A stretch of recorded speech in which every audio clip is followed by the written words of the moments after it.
to read like that you have to be motivated to turn the page, right? Right? And so Alex Haley has this responsibility to make this a page-turning story, right? It's a different motivation. So that tension is in the autobiography. I mean, that isn't even to speak of the multiple voices. Just the format was a challenge for Malcolm, and he wasn't really fond of the autobiography as a genre because that is about a single person. And he was trying to tell the story of the people through his single person story. And it's kind of like that problem of exemplarity, right? Like, how are you going to be the example without being the exception, right? Because at some point you want to be so standoutish that people are like, this is the example, but if you're too exemplary, then people are like, I can't relate to this, right? And so there's this dance that Malcolm is trying to ground his story in like a community story, and that tension is also present. You can see in the notes that they're going back and forth with in the margins of the manuscript. Yeah, and I think you touch on something that Arturo Schomburg wrote about in The Negro Digs Up His Past, right? He talks about how the exception means that like you will be taken away from the group. So even while you are trying to acknowledge the group and you are part of this community, you come out of this community, but the moment that someone says, oh wait, and when we say someone, oftentimes that means the larger, dominant, mainstream white culture as Malcolm X lived, right? We talked about like he was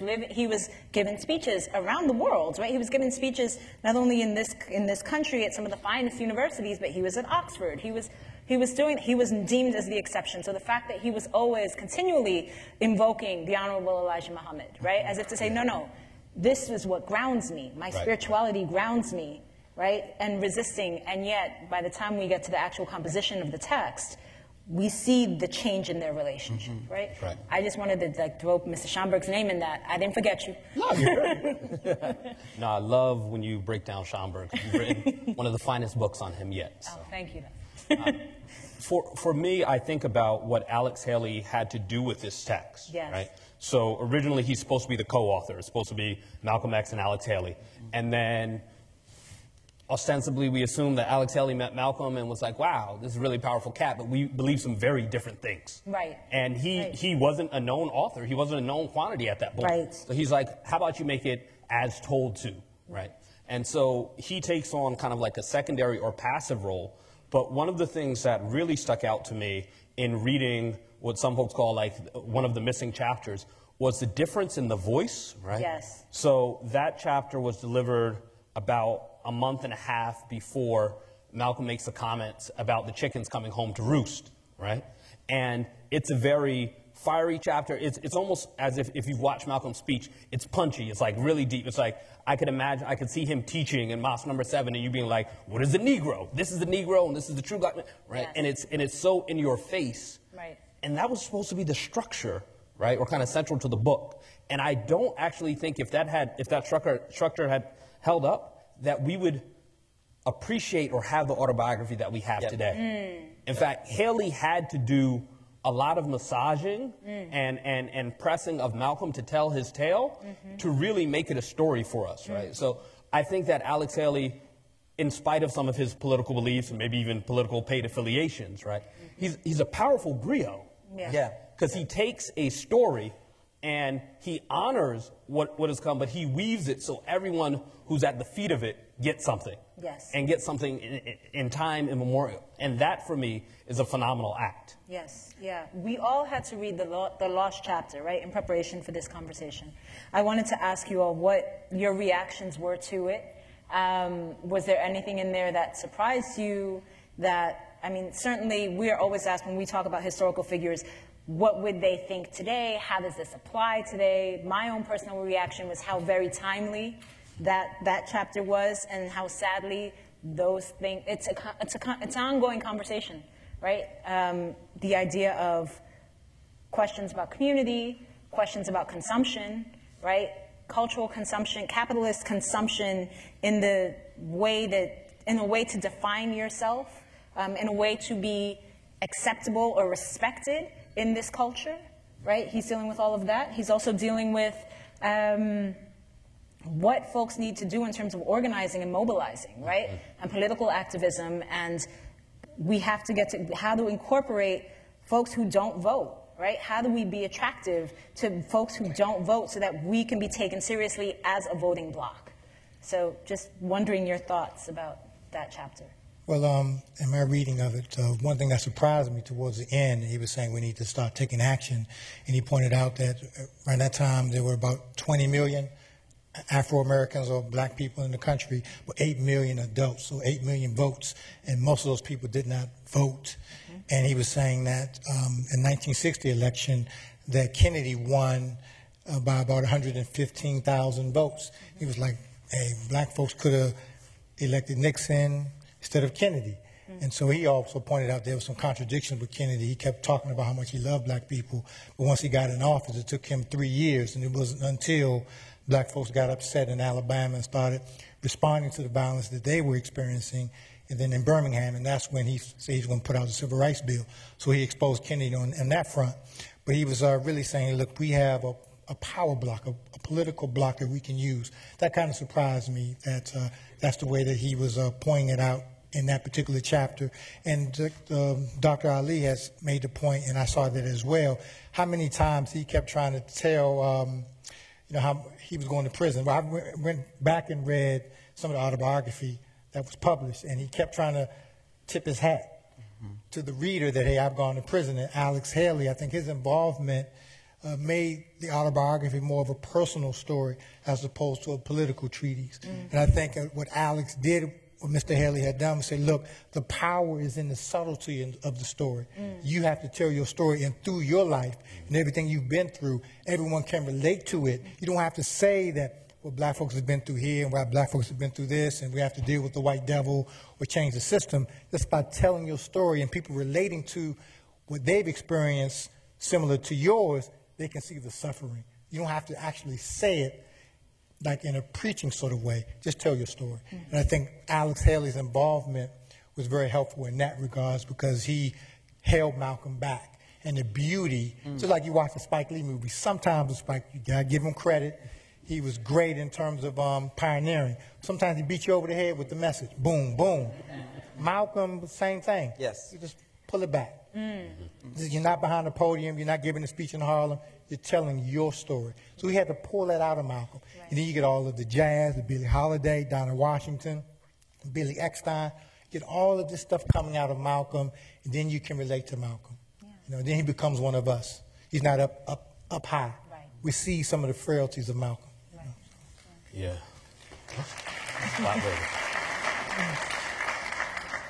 For me, the chapter was very striking in that the voice of it was really an internal dialogue. It's entitled The Negro, and it's directed at black folks exclusively, right? And he's literally talking about the ways in which Negro as a category of folks who have sold themselves out, who have bought into an idea of white integration and white possibility. And he does address a white audience. One of the things that I think is so smart about it is he's like, these Negro leaders are financed by white folks, are trotted out by white folks in all these ways. And if I was white, I would be pissed. Because these Negro leaders who tell you they have their finger on the pulse of black people couldn't tell you that black folks were about to rise up. Right. Couldn't tell you that black folks were already pissed off. In fact, they kept on telling you things were all right. Right. And Malcolm was like, the fact of the matter is who white folks think is leading black people is not at all. Right. So he tells an adage of a group of black folks who are marching down the street, and the Negro leader shows up, and he's running alongside of them, and he's like, hey, y'all, like, I can't lead you if you don't tell me where we're going. Right. Right. And that's like quintessential Malcolm. Right. But really talking about this leadership class and the ways in which black folks here may have bankrupted ourselves of potential power. So he does that in part through, though I don't agree with everything in his assessment, right, a conversation around immigration, right, and what it is that black folks here have not done that other groups have done or may do. So he goes from Irish folks to Jewish folks to folks from the continent. And so he kind of starts to say, hey, look, if we take these pieces, we can regain our political power.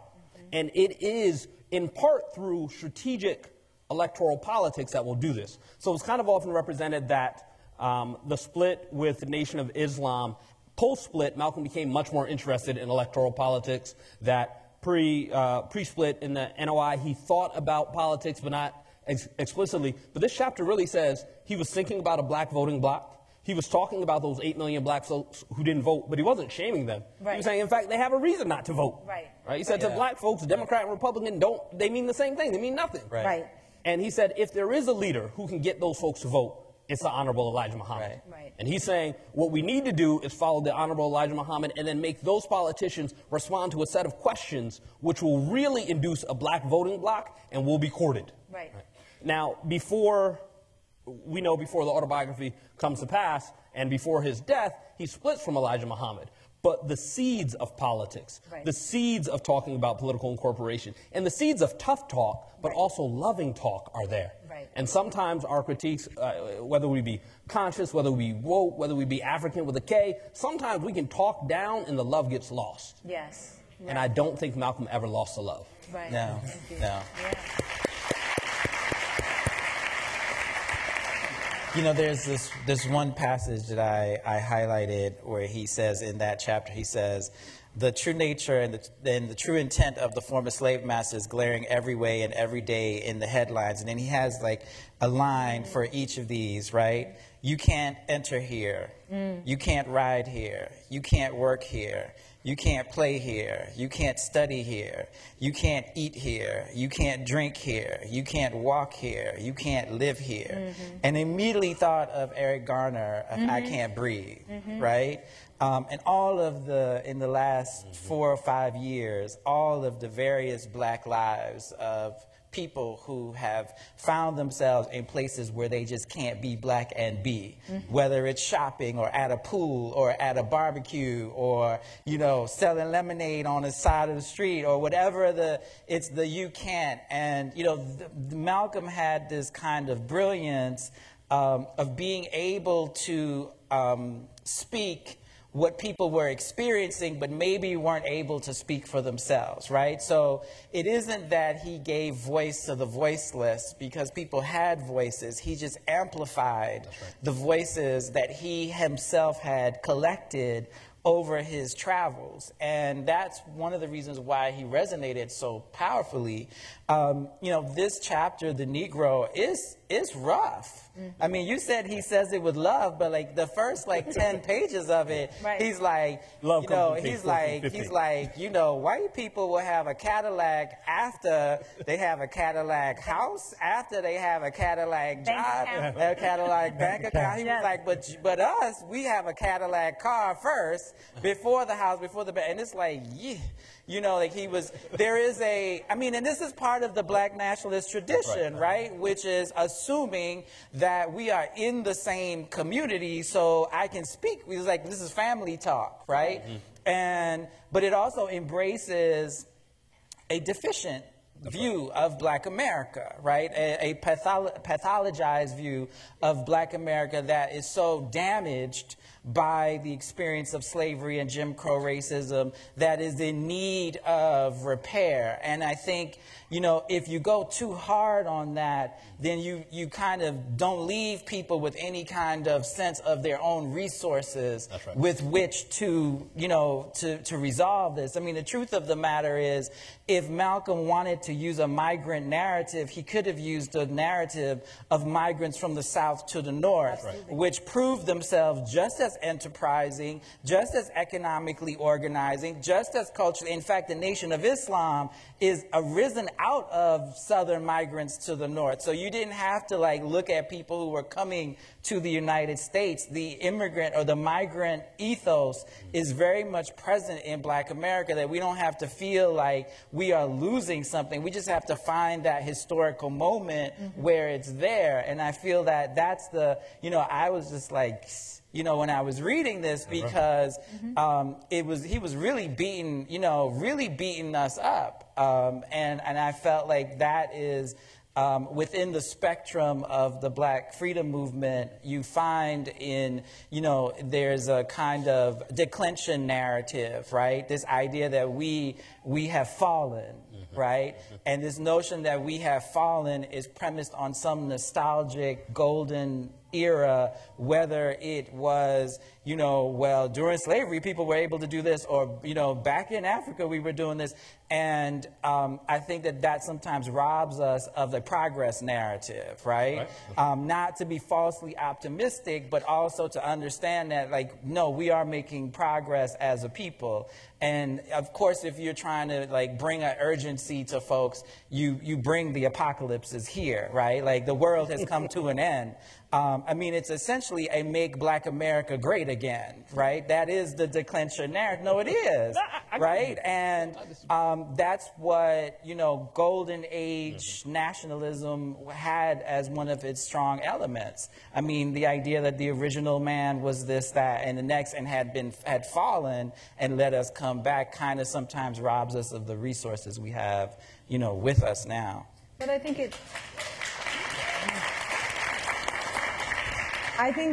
it also speaks to our lost histories, i.e. we have a history of Black folks.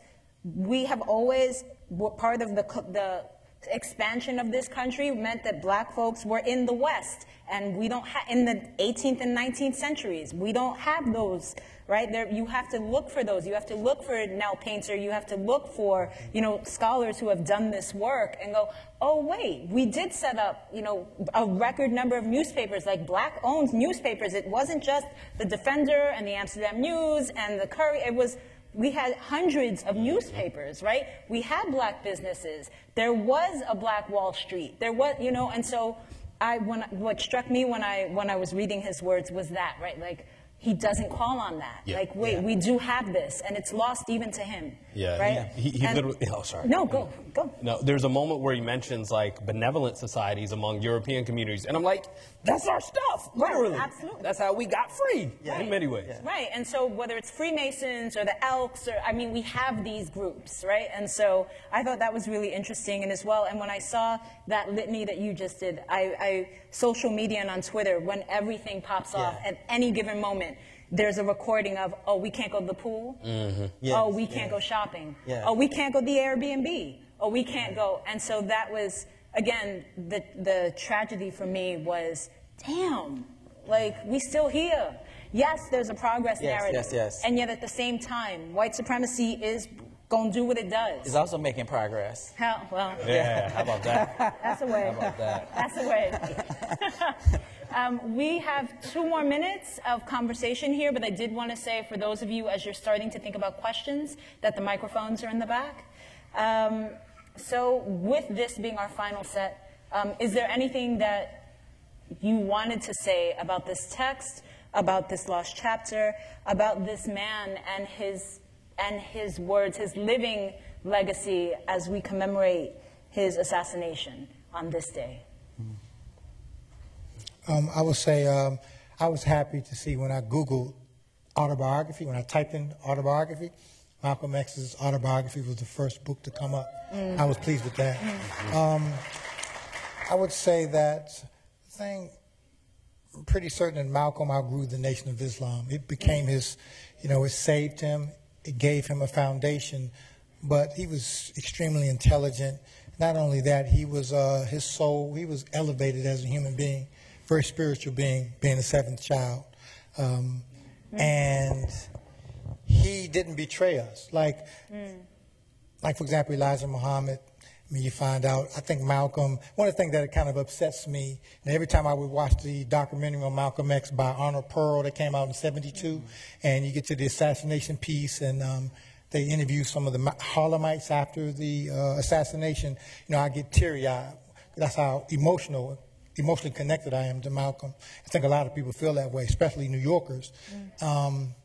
And the thing that hurts me is that, I'm like, Malcolm should have left. Like, as soon as he found out that Elijah Muhammad was a sexual predator, like, why didn't he leave? But then I think that, well, he probably saw Elijah as like a father figure. It probably made it difficult for Malcolm to leave his father, his spiritual father, in effect. And the thing that I'm amazed by him is that at the very end, like, you could tell he wasn't a selfish person. You couldn't buy him. Dr. John Henry Clark talks about this, I think a Muslim country or some Muslim group wanted to offer Malcolm over $1 million, and he turned it down. He would not be used in that way.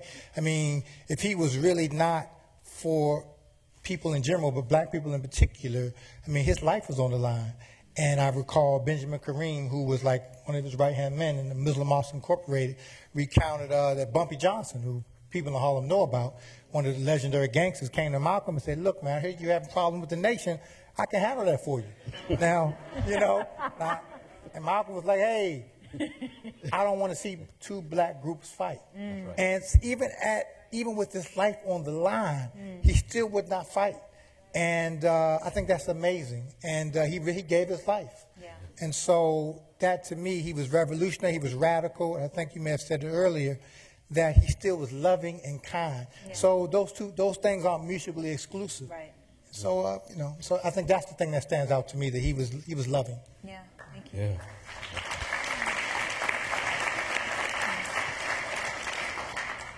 For me, I think revisiting the autobiography reminds me that Malcolm was a principled man, right? But principled doesn't equal perfect, right? The way that many of us talked about coming to the autobiography and what attracted us, and probably many of us in this room, was kind of the dirt that was on Malcolm, right? The things that he did in his past and his attempts to clean himself up and clean his people up, right? Sometimes what happens when you get to the end of the autobiography is that folks have created a perfected figure, right? And then that means any discussion of Malcolm becomes, any critique of Malcolm is actually unallowable because he's unassailable, which is not what I believe he would have wanted at all, right? The man went around the globe debating people. Right. He was constantly trying to refine himself. He was constantly trying to find what was better.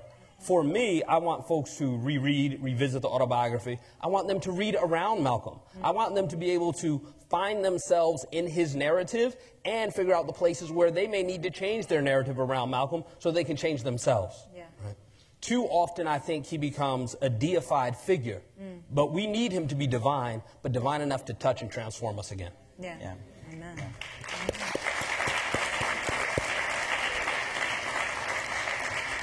You know, Malcolm's autobiography is a story of self, but it's also a story of us. And it's also a story of urgency, of like what needs to be done. But reading the autobiography in the context of the manuscript and this chapter, The Negro, I come away with a reminder of how it is a construction. It is a product. It is a product that is a collaboration between Malcolm and Haley. And after Malcolm has, been killed, Haley has to complete the book, and so it's a collaboration between Haley and his editors. Right. And that isn't to take away from the authenticity of the autobiography, but it is to acknowledge that when we tell our stories, we choose what facts of our past are important in that moment, and we also choose what not to say. And so I think when you talked about, like, find yourself in Malcolm, but also find yourself in the silences of Malcolm, right? There are things that Malcolm doesn't talk about, and that doesn't mean they aren't relevant to the struggle, right? Malcolm's views of women do not shift radically in the autobiography, but they do shift radically in his life, right? That's right. By the time he establishes the Organization of Afro-American Unity, he is very comfortable having women lead that organization or take a prime role in that organization. That is not reflected in the autobiography. The autobiography is like, you can't trust women, they will trap you. I think he gets to one point, he's like, the one woman that I trusted is Betty, and I only trust her halfway, or something like that, right? Like, it's very, it's deeply patriarchal, right? And, I think that's not something I picked up on. Obviously, as a young man reading it, I was like, yeah, but I think that we have to, see the silences and what isn't said, and then be able to fill it in with our own story as well, that we do kind of have to build on this text. It was written by someone who was born in 1925 and was killed in 1965. Like, it is unfair for us to make this a trans-historical, eternal revelation. It is not, right? And if we're willing to contextualize scripture, then we need to contextualize the autobiography of Malcolm X. Thank you. Thank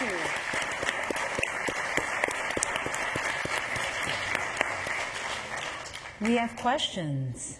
So we have folks standing up. I will ask you all, one, we'll probably, because we have a limited amount of time, we'll probably take 3 questions at the same time, and then we'll try to answer them. So it'll be 1, 2, 3, right? And then the panel will try to answer. Is that all right, November? That sounds like a great idea. Okay. So how y'all doing? My name is... Oh, I'm sorry, and just one more thing. We want to keep them to questions so that we can go ahead and get through as many of them as possible. Thank you. Okay. So Malcolm X talked about the fascination between the white woman and the black man, as well as the fascination between the black man and the white woman. I just graduated from college, first person in my family to go to Vanderbilt. Hey! And at college, I saw a lot of this similar issues, so I just wanted to know if you guys see it today as well. Okay. One. Second question. Do you think that Malcolm's zealotry blinded him from Elijah Muhammad's relationships with the young girls, and at the same time, was that at that same time period, he defied Elijah Muhammad's orders as far as speaking out on Kennedy and a couple other things? And that seemed to be the downfall. It all happened like in a very short period of time. Okay. And we'll do one more. Okay, good evening. I have a statement, really. I don't have a... Okay, so we're going to hold right there. We'll take those first 2 questions. Well, the gentleman relates to Elijah Muhammad and Malcolm. I think it's a bit more complex than that. You also, when you talk about Elijah Muhammad and Malcolm, you have to also talk about Elijah Muhammad's family. There was always, I think, a certain degree of jealousy there, with the possible exception of maybe like Wharf-Dean Muhammad or Wallace Muhammad. And so Elijah Muhammad's family were in Elijah Muhammad's ear a lot. And so they were trying to goad Elijah Muhammad into kind of severing ties with Malcolm. And also, I think that Malcolm was so sincere in his approach. And I think he discovered that Elijah Muhammad wasn't so sincere. Of course, there was some, I think he was blind to some extent, but I think he was really disappointed that Elijah Muhammad wasn't as serious about what he preached as he really was. And so, and then you have to mention the FBI, and they were doing certain things to kind of take advantage of the tension. For example, Elijah Muhammad was sensitive about his age. So the FBI would have journalists who were either on the payroll or influence, and they would write articles about Malcolm and stress his age, his youth, and versus Elijah Muhammad's age. And that would make Elijah Muhammad upset. And they would, since they were bugging and hearing everything, they knew to take advantage of that to create that schism, which ultimately led to his assassination. Zahir, you want to talk about white women? Why do you do that? Actually, I don't have any expertise on that. Do you? And you want to know what? That is Well the played, answer that you should have whenever you do not have the proper information to answer That's right. the question. I tell my students I don't know that one. I missed that, but I'm going to answer the question, right? So Malcolm often talks about this fascination of the distant, the desirable but unattainable. This is part and parcel with white supremacy. That's not new. We still have that existing today. But when we look at the numbers, right, like I think it's around 88 to 89% of black women have black men as partners, right? So sometimes the thing that we see in minority can become so gleaming and take our attention that we miss what is probably the most regular thing. Black love exists. It has before and it continues to exist. So that's where my focus is. I'm not worried about that. That's just not my central worry. All right, we'll take 2 more questions. Hi. I'd like to know you all's take on Malcolm X's history as a queer sex worker. Specifically, I'd like your comments on the veracity of those claims, as well as their strategic exclusion from mainstream conversations like this one about Malcolm X. And the second question? If you don't have one, we'll keep moving. I was waving to Sister Aisha. Hallelujah. Assalamu alaikum. I just want to give my son Ismail a chance to ask a question. How was Malcolm X's kid life like? The kid? I think also we had his kid or him? Like him, Malcolm X.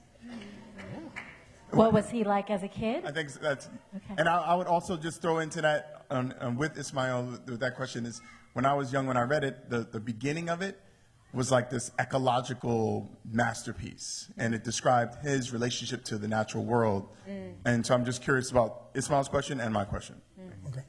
Well, on the homosexuality piece, you know, I read that, and for me, like for example, my book, I'm an open book. I think is that vulnerability actually is a sign of strength. It's not a sign of weakness. And I think for men traditionally, we're not supposed to be vulnerable, but I think we need to kind of get away from that. But when I read that, so whether Malcolm had sex with somebody in his marriage, out of his marriage, or homosexual encounter when he was young, that doesn't in any way impact his greatness. When I read that, my only issue is that I didn't see enough evidence to, for that to be cited. I would need a little more evidence to cite something that significant about his sexual activity. That was my only concern about it. But whether it was true or not, I really don't care. You want me to weigh in? So I'll weigh in. So I think that sex work has been around, and plenty of folks that we know and love participated in sex work, and there is evidence from Malcolm that he engaged in sex work. Now, herein lies the rub. We allow certain forms of sex work to be accepted on their face. Somebody says, I was a pimp, they're like, cool, you were a pimp. Right. Somebody says, oh, they were a powder boy and they did this with well, I need 3 witnesses, I need 15 transcripts, and they all have to confer.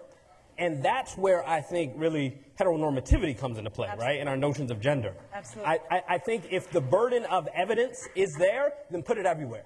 If not, then I'm saying, okay, we're not dealing with really the complexity of people's lives and their fullness. Right. Yeah. Well, and I think also, again, there is something to be said about how, if people have this emotional reaction, if, for example, we're talking about someone who people feel like they're their father, right? Then that's what we're driving. Oh, you found out something that like maybe you don't know how to deal with. And it does, we have to have those conversations, and we have to say, if all Black lives matter, then all Black lives matter. And then we have to deal with, okay, how does this, if he did sex work with men, which is then how do we feel about that, right? And guess what? We don't feel anything about that, because guess what? This man has been, God bless him, you know, but he's been gone for a little bit.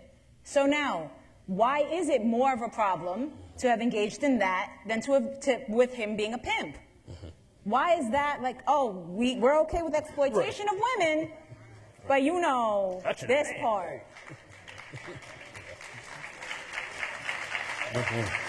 And so the other question about Malcolm X as a young man, as well as, I'm sorry, I didn't recall the other part of your question. Yeah. So I'll just say, put in a plug for a wonderful book that I read to my daughters, which is Malcolm Little, which is the story of Malcolm X, written by his daughter, that talks about him growing up, his relationship to his parents, and kind of the challenges that he faced when he was no longer able to live with them. How he met teachers and met other folks who sometimes told him that he wasn't allowed to be a lawyer, he wasn't allowed to do certain things because he was Black, but his fight to be whole and to be loved. So it's a wonderful book. Yeah. And if you don't have it, I got you. My name is Beverly Copeland. Under the old Soviet system, voting was strongly encouraged. They had extremely high voter participation rates because constitutionally, under the old Soviet system, the control of the whole political system was in the hands of the political elites. Under the American Constitution, state, federal, and local, the state charters, the local charters, voter participation is suppressed by both Democrats and Republicans. When you vote, you're essentially voting for you're just rubber stamping candidates selected by the leadership in the Democratic and Republican Party. I don't vote as a result.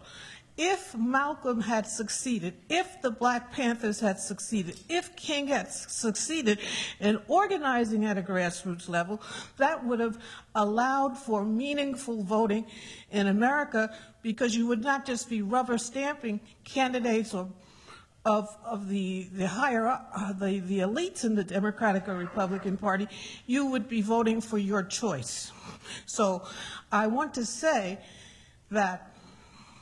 Is there a question in there? The question is, what do you think it will take for the American system to really be democratic and really be grassroots, really be bottoms up? Thank you. And your question? All right, so like members of the panel, my love affair with Malcolm began as a teenager, reading the autobiography when I was 15.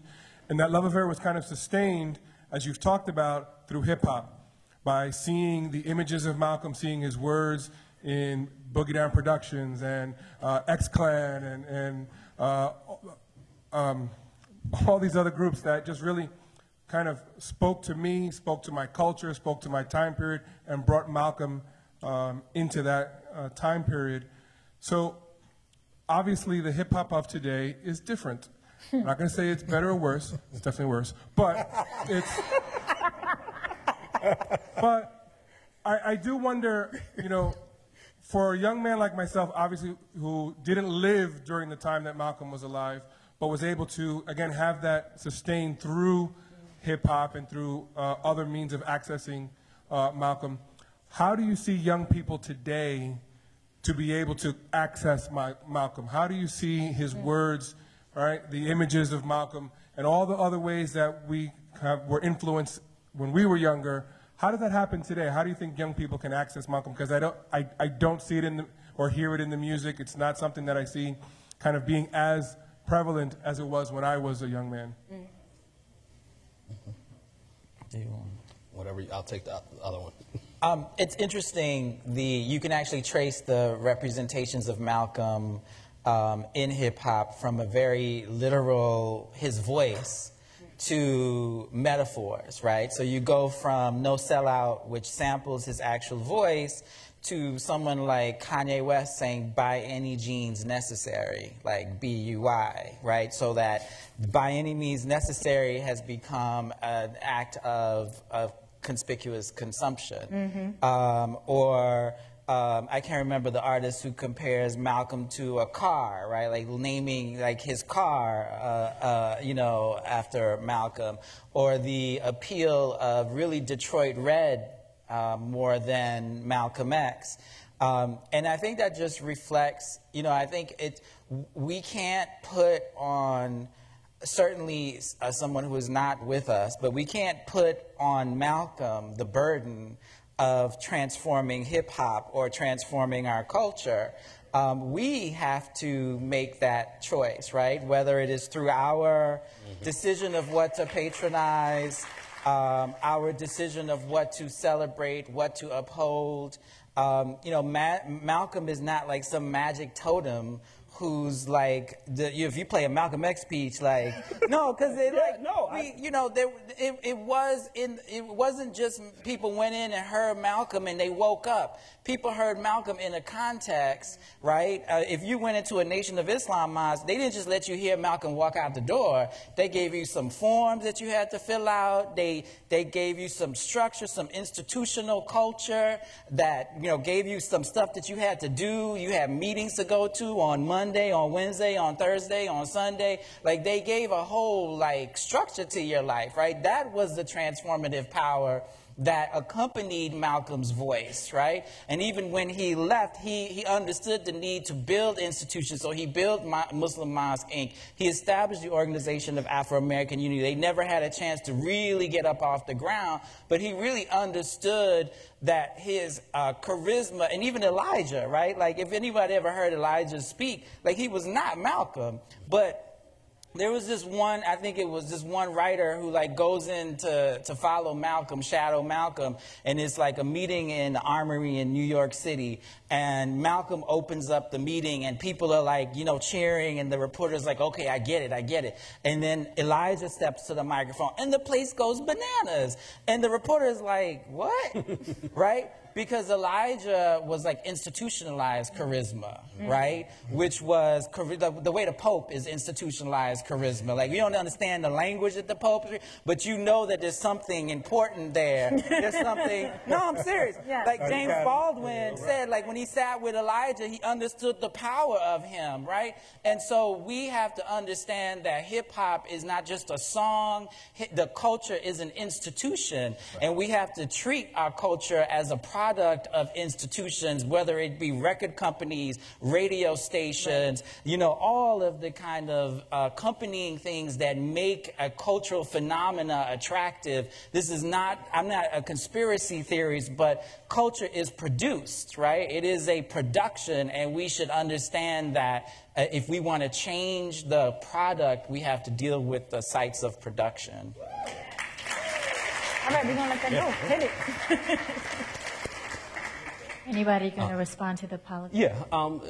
The question of what it would take to politically activate everyone is a question that we've been dealing with now for literally 100 years. What I will say is that we have to think about multiple levels of political engagement, and it's not a single organization that's going to transform this, right? We need a radically different understanding of how we understand democracy and what we read and how we engage. Because even if folks were successful in activating people to get out to vote for slate of candidates, with systems and institutions like the Electoral College, there are limits on that, right? Without an understanding of local politics, what city council does, there are limits on what we can do. So it is about finding candidates, but it's also about political literacy in a very different format, one which I think some organizations do well. Organizations like Movement for Black Lives are doing some of that work. And so that's who I look for that potential, not necessarily a political organization that does not start with a framework of saying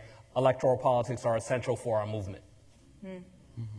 So we have two more questions, but right before we get to those last two questions, I just want to say a couple of things. One, I definitely recommend people revisiting our conversation, Women Speak About Malcolm X, which was curated by Sister Aisha on May 19th, 2016. You can find it on livestream.com/Schomburg Center. I know that was part of sort of the last part of the conversation before we went to Q&A. And also, as people are leaving, just wanting to remind you that we do have the autobiography of Malcolm X available in our Schomburg shop. Also, we have Never Stop, which is Simba Asana's memoir, and he will be signing that afterwards because clearly this brother has a story to tell. And so if you wanted to read more about his story, I highly recommend that. So with that, we have Sister Aisha, and then we have one more question after her. I'd like to thank the panel for a very thoughtful conversation this evening and daring to touch on some subjects that are not always popular to address, but do it we must. As historians, professors, activists, and others, my only plea to you is that when we make assertions about people who have set a path before us, a liberation path, that when we bring assertions about such persons as Malcolm X and others, whatever they may be, that it becomes incumbent on you to produce the evidence, the substantiation, the evidence, and the proof of such assertions so that we can stay true to our mission of speaking truth to power. So, again, I thank you for your comments. Thank you so much. Well, I just wanted to ask, what was the start to the path of Malcolm X's death? Damn, I just wanted to ask. Thank you for your question. I hear you got that, brother. Oof. Substantiate your assertion here now. Wow. Yeah. You know, I think you talked about the complexity. You know, Malcolm was very much a co-creator of a lot of the Nation of Islam's culture. And he bore some of the responsibility for, in fact, he was one to introduce the honorific, the Honorable Elijah Muhammad. Before it was Mr. Muhammad, right? And he was the one who taught this loyalty to the Honorable Elijah Muhammad to the point where people would bring hurt to folks that violated that loyalty, some of which Malcolm may have presided over as a minister of the mosque. So the question is, when did this process start, right? In 1959, Elijah Muhammad went to make Umrah, which was the Hajj, the pilgrimage, not in the Hajj season, and he left Malcolm in charge in Chicago. And Malcolm began cleaning house, which was the first. There was two things that happened from that experience. One, it was clear that Elijah was priming Malcolm for this leadership position should anything happen to him, right? It was clear that he was, put this faith and confidence in Malcolm, not his children, right? And the second thing that came out of that was that the children saw what Malcolm would do. And they decided, people in Chicago decided that we can't have Malcolm X be the successor. So one could say that that began one of the strings that led the thread of Malcolm's death. The other is the FBI. We can't forget that the federal government relentlessly pursued Malcolm and the Nation of Islam and black organizations from their very beginning. That even while Malcolm was in prison, his file was created. The first page of his first FBI file was created while he was in prison protesting for the treatment of prisoners in prison. And that when he traveled around the country to set up mosques, for example, when he had a mosque meeting or organizing meeting in Boston in somebody's private home where about a dozen people were in attendance, one person in attendance reported on that meeting to the FBI. And this was in 1952. So that is important. That I would say, if the other things of the disputes within the Nation of Islam were the threads that are, when we look at the beginning of the thread for the core of that rope is the federal government, the New York Police Department, the Bureau of Special Services, or BOSSI, and we should be very mindful that this, just you look at the FBI declaring, black identity extremists, going after Black Lives Matter. We look at the discord sometimes that appears in social media amongst various activists in the various forms of Black Lives Matter, and we think that's personal beef. Well, what do you think people thought was going on between Elijah and Malcolm? Personal beef. But behind the scenes, as you pointed out, the FBI was stoking this. They were exacerbating this. We know they did it with the Panthers. They'd send you a letter allegedly by me talking about you, and then they'd send me a letter allegedly by you talking about me, and then when we meet, I'm giving you the side eye because I got your letter, but you never wrote it, right? And so I think we have to, when we talk about, the thread, we can talk about, look, J. Edgar Hoover's first career-making job, because he was like an attorney in the Attorney General's office, the first case that he built his career on was the deportation of Marcus Garvey, right? And so we could start there with that thread. I want to say thank you to everyone who participated in the Q&A, and absolutely everybody on our stage. Let's give everyone here a round of applause.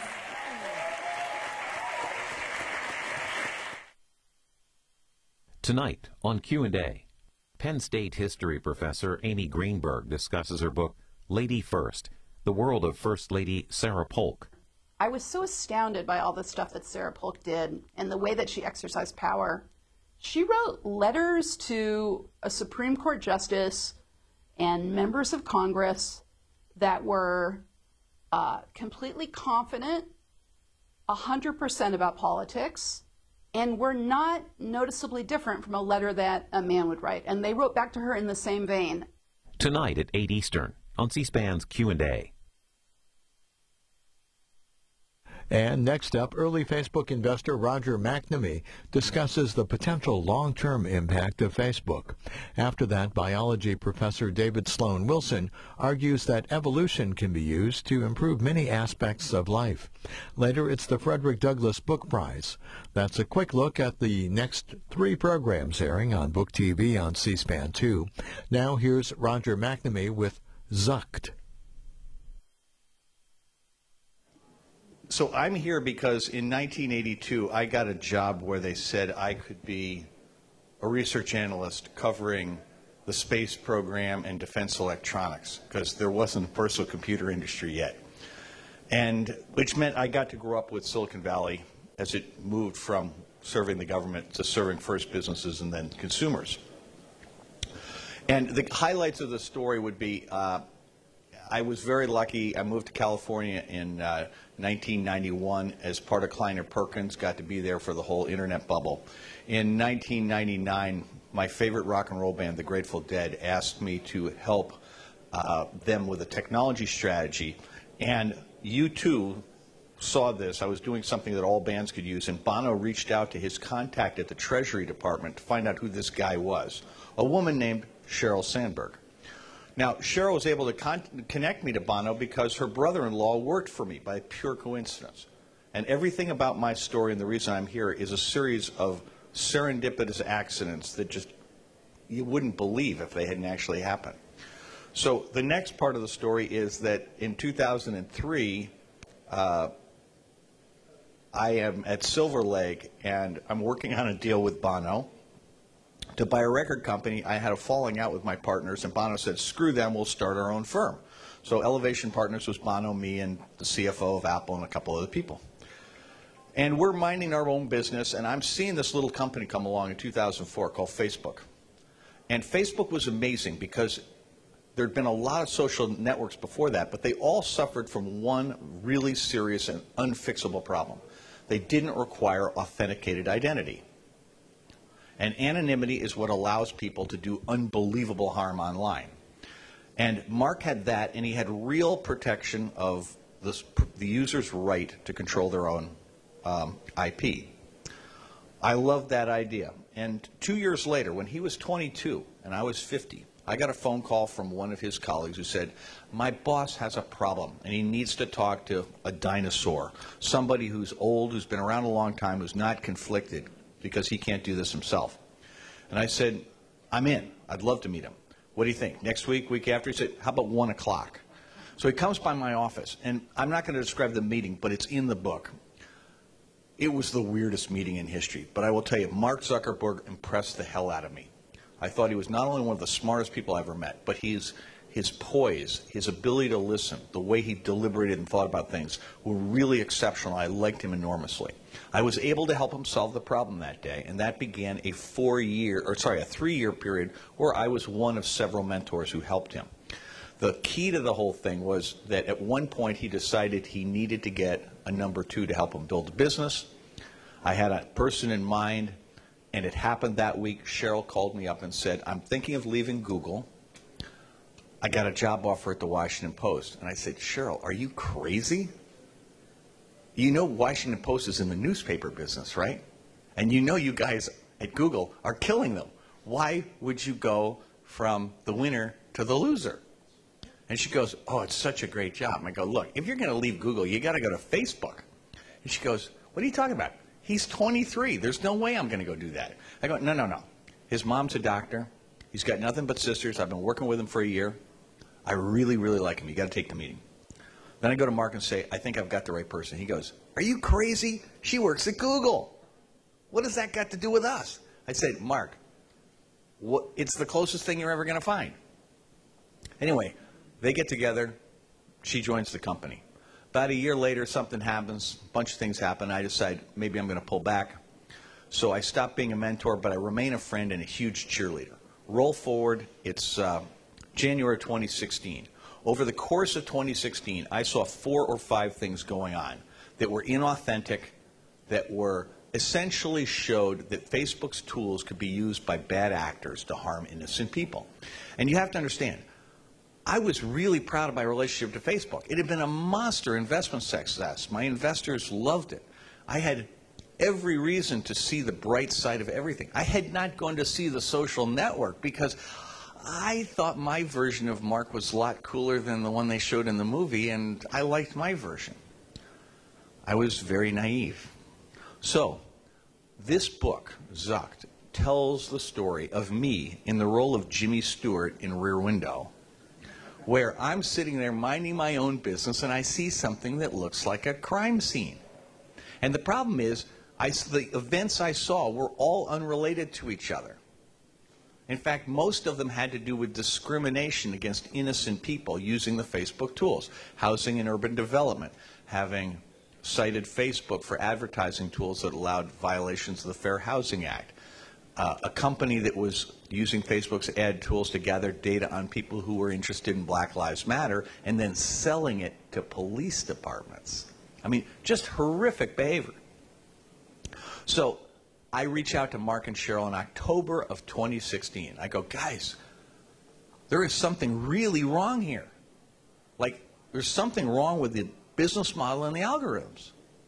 And it's allowing bad guys to harm innocent people. You got to get on it. And they were incredibly polite. They got right back to me. But it was sort of one of those emails where they pat you on top of the head and they say, nothing to see here. These are all isolated things.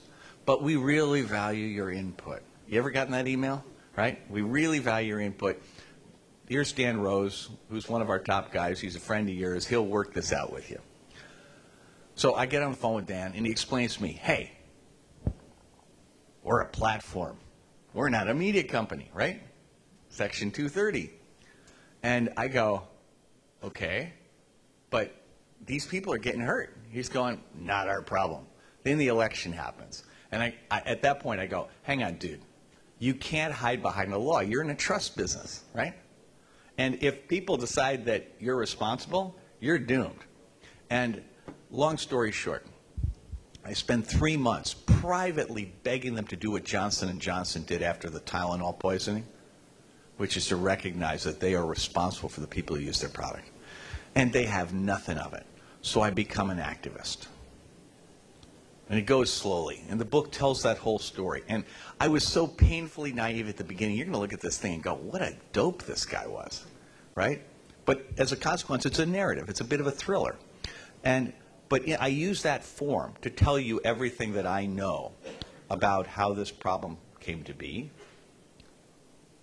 how I learned about it, what matters to anybody. And again, it's not aimed at technologists. It's not aimed at business people. It's aimed at everybody because this is our problem.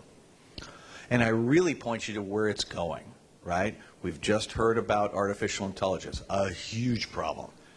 Internet of Things, Alexa, Google Home, a disaster, right? I mean, the reason I call it the Facebook catastrophe is because the problem is metastasizing before our eyes. And weirdly, the future problems are much more about Google, they're much more about Amazon, they're much more about Microsoft than they are about Facebook. Facebook's going to remain a problem, but the new areas are other people are bigger than Facebook. So the thing I want you to understand is when you're looking at this problem, these companies, it's not that there's something wrong with social media or search or any of the apps that Google has. The problem is with the business model. It's based on this notion that you're going to have advertising and therefore you need to manipulate people's attention to get them to pay more time, spend more time on your site. It's about this notion that people are not, they're not human beings, they're just a metric. This massive surveillance is something that you do not to improve your product for their benefit, but so that you can create other products that may have nothing to do with them. And when we bring antitrust into this thing, one of the core elements is to understand is that data has two elements of value. It has the personal value. That's the one we think about when people talk about privacy. They go, hey, they already got my data. True. And they go, I did nothing wrong. Also true. But both are irrelevant because what they're doing now with this massive surveillance, what they're doing with Alexa, what they're doing with Google Home, is about data for social value. It's about the value they get from being able to manipulate whole populations very gradually nudging them towards things that improve their business outcomes. And the simple people go, well, why does that affect me? I go, well, imagine that you're a member of the Rohingya minority in Myanmar, right? You didn't even need to be on Facebook to be dead. If you live in the United Kingdom and you think that being part of the EU is a good idea, right, your life has been changed really dramatically. The social value of this stuff is infinite. And guess what? It's a form of inflation to every single user of these products. So when we're looking for antitrust, there's a path right through the Chicago school here. It's just recognizing that we're dealing in a barter, right? They're trading services for personal data. And they're doing so at a geometrically increasing price. The other thing to keep in mind, where the reason that the antitrust angle is so powerful and so important, is because in economic terms, these companies are creating externalities that they do not pay for. Very simply put, they are artificially profitable, the same way that chemical companies were in the 30s, 40s, 50s, and 60s, right? They would take and pour the mercury and the chromium right into the river. And they didn't have to pay for it. It was a hell of a deal. And then eventually we woke up and went, wait a minute. That's not society's problem. It is society's problem, but it's not our problem to pay for it. We're going to go back to the guys who caused it and make them pay for it. And so the thing I say whenever an investor asks me about these things, I go, just remember, you have to have a discounted price for when the externalities get priced into these stocks. I mean, there's a whole new ball game coming, okay?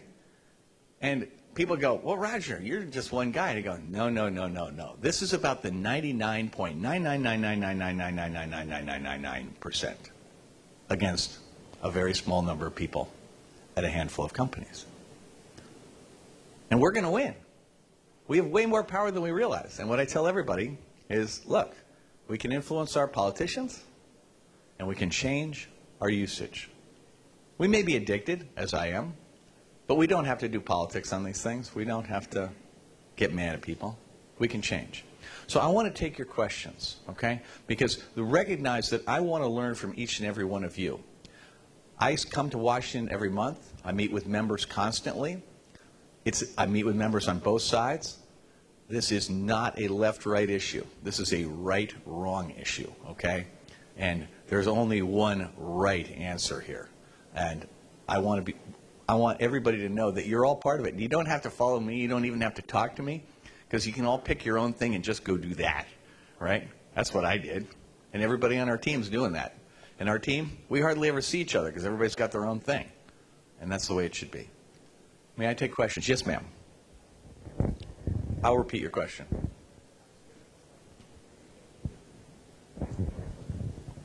I wonder if you have a point of view about the Germany decision yesterday by their antitrust authority, and whether that offers a blueprint at all for regulators in other countries, including So, here.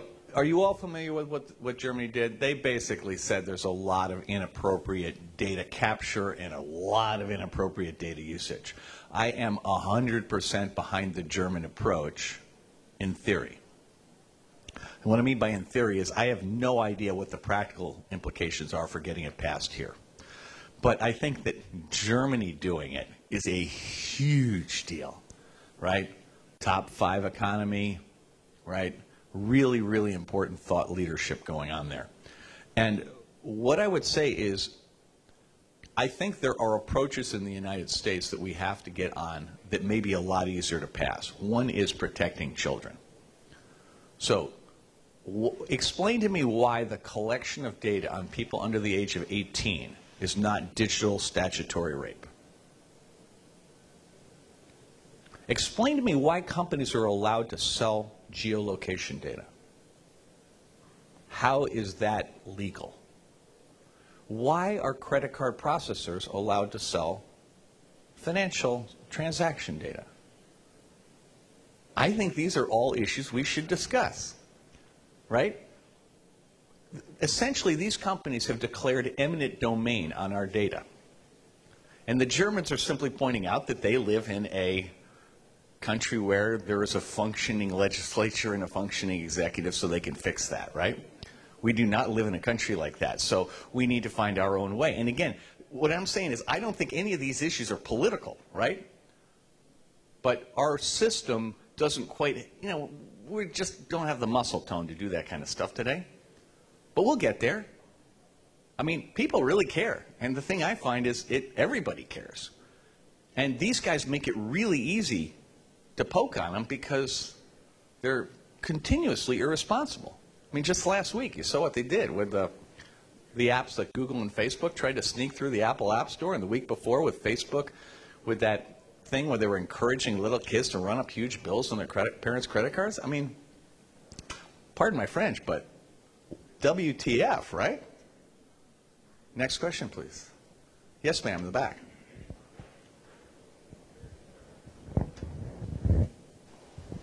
What's your impression of how feasible a federal data privacy law is this year or the next year, and what is your impression of how tech companies are engaging on that? Are they, you know, going to lawmakers and saying what they want, and is this different than in the past? I don't want to pretend that I know the answer to that question, but I will tell you what I've been doing.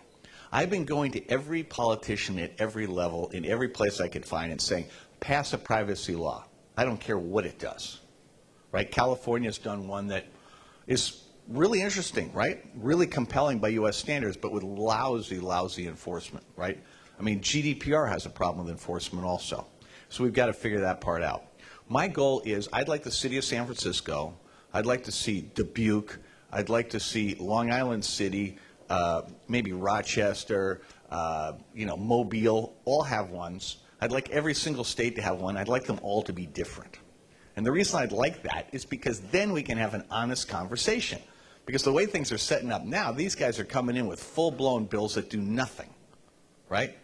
We know what their MO is, and we also know that they're really good at structuring things so they comply with the letter of the law and completely violate the spirit of it. This is why I believe the better tactic is to create the opportunity for state AGs and citizens to litigate to recover the damages caused by the toxic data spills that these guys are having. I hope that's a reasonable answer. I don't want to predict for 2019 or 2020 just because it doesn't feel to me like, let's put it this way, I don't want to pass a bad federal law. I'd rather see the state of New York and the state of Texas do it, right? Because with California, if we put some teeth into California, you get maybe 2 more big states, it won't matter if we do anything federally. Yes, sir. I think negative externalities is exactly the way to frame it. Can you talk about manifestation and timing on what that might look like and how long it might take? Dude, the idea popped in my head Tuesday morning, okay? I could use your help. Seriously, I'm flailing. I'm not an activist by training, right? I'm not even a Washington person by training. I'm a research analyst. And I happened to get lucky. I showed up in Silicon Valley when it was a great time. My basic thought process, I've studied a lot of economics, is that the externalities right now fall into the same 4 categories that the harm I described in the book, which is the public health, mental health aspects, which have things for children, little kids, things for teenagers, and then things for adults. And they're all different. With little kids, Google is the huge offender with YouTube Kids and Chromebooks. With for the preteens and teenagers, it's Instagram, Snapchat, and then with the adults, it's Facebook and Google. And then you have democracy. And you've got this whole issue that these tools enable bad actors to undermine democracy from anywhere, right? I have no interest in litigating the past, right? I want to prevent everybody from doing the future, right? I mean, what with our current policies, there are a few countries in the rest of the world whose economies are undermined by some of the things we're doing, who might just want to shake things up. And God knows it's really easy to do on these platforms. Then you've got the privacy stuff, right? And there again, I want to do things that restrict what people can do. And then lastly, you have the competition stuff. I mean, if you guys want to do a startup to compete with these guys today, it cannot be done. You can raise some angel money, but you can't get a Series A done because they will crush you. And even if you had infinite money, you'd never get anywhere because they have wall upon wall of intellectual property and network effect moats to keep you away. So we have to create space. There's a lot to be done, right? And that's really the question that the woman at the back asked as well. There are so many areas to go that we can start anywhere. And this is my basic point. I go to everybody and go, what do you want to work on? You want to work on kids? Cool. You want to work on privacy? Cool. Antitrust? I'm in. Right? I just go and work with whoever wants to do something now. Right? And antitrust is the thing people want to do now, which is why I'm here. Yes, sir. You've had your hand up. So as a finance guy, you know, a lot of these harms exist for one purpose, and that's to sell ads, right? It's only to sell better ads. And as they'll say, is there any evidence coming from the inside that these ads that we're giving up so much to see and to be optimized on our feeds or as we scroll on our phones, that these ads are effective at all? Yes. Okay, I love this question. So I've spent an enormous amount of time studying that exact issue of effectiveness of the ads. I think the following statement is literally true. Facebook is the single most effective advertising platform ever invented. And AdWords on Google is every bit as effective, maybe even slightly more so, but for a much smaller market opportunity. There is literally no substitute for those two platforms. If you're selling something, you want to do a transaction right now, Google is literally the best thing you can be on. And if you want to build a brand or do an event or something like that, Facebook, basically they own the audience. And they have this ability to target with levels of precision that are really amazing. But that's not what they're gathering the data for now.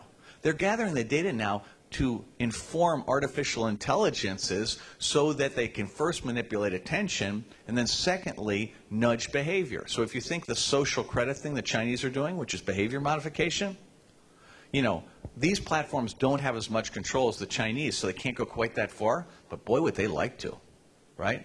And so the key thing to understand is you can get all the benefits of the advertising without this harm. You really can. And I think there should be some limit. I just think viewing human beings as just a metric is unhealthy.